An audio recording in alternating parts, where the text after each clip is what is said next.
Hola, bo día, gracias por estar aquí. Vanse a topar que por primeira vez en Arzúa vaise a levar a cabo unha BTT. Era unha demanda a voces que se solicitaba, sobre todo desde a Oficina de Turismo, que sí que era unha demanda que era moi solicitada, entón decidimos levar a cabo este proxecto que nos parece moi interesante, ademais de ser un proxecto que é un proxecto turístico deportivo e que serve para que todos os participantes coñezan a nosa paisaxe, o noso destino verde, a nosa gastronomía, porque vimos a pasar por lugares emblemáticos do noso concello e aparte por lugares donde realmente tamén se fabrica o queixo, que é na parroquia de Pantiñobre. Esperemos que sea un éxito, así nos estamos traballando para que así sexa, porque desde logo que nos está facendo moita ilusión esta iniciativa que están levando a cabo, están nos axudando moitísimo, profesionales como é unha persona que temos aquí en Arzúa, que é Lamas, non? Que controla moito deste tema todo.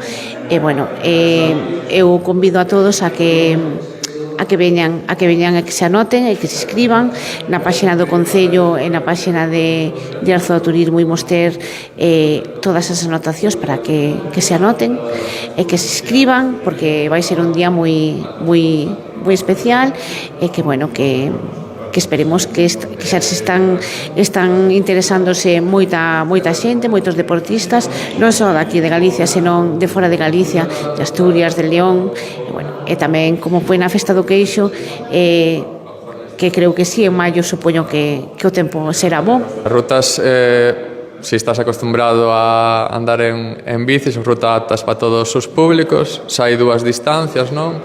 Vendo a xente, sobre todo, que é máis profesional, que queira facer, sobre todo, hai unha distancia larga máis dedicada a eles, e despois unha ruta corta máis dedicada, digamos, a todos os públicos.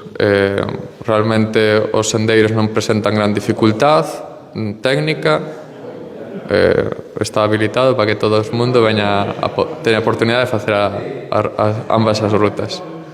Deporte, natureza, paisaxe, que máis dirías destas rutas?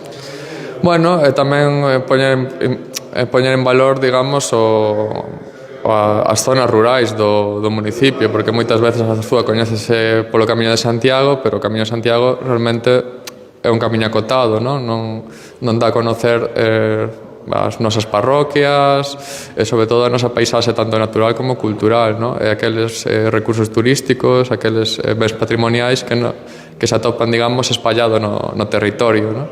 Esta ruta é como unha maneira de conectalos entre todos, e tamén un pouco que a xente vexa a paisaxe, que é parte importante da idiosincrasia do pobo, e da importancia tamén de produtos como temos o queixo, a mel e a ganadería, e que vexan os verdes campos que ten Arzúa.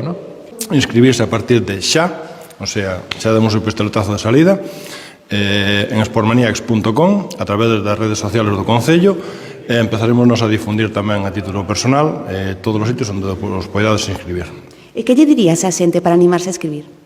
Que veñan a disfrutar do paisaxe, da gastronomía, porque aparte de queixo temos mel tamén, e a descubrir a zona de Arzúa que non é todo o camiño. Dúas rutas, unha máis curta de 31 km, outra un poquinho máis longa de 46. Que é o que se van a topar os participantes nestas rutas? O interior de Galicia, corredoiras, camiños, vacas, o que queremos que a xente conoza de nós, vale? É o importante descubrir esa zona rural que temos así un pouquiño abandonada, ou non, quer decir, nese sentido, queremos darlle visibilidade a todo eso. E a larga é un pouquiño máis dura, non é tanta corredoira, un pouquiño máis pista da parcela por aí, pero igualmente é disfrutona tamén, como ben dixo Breogán.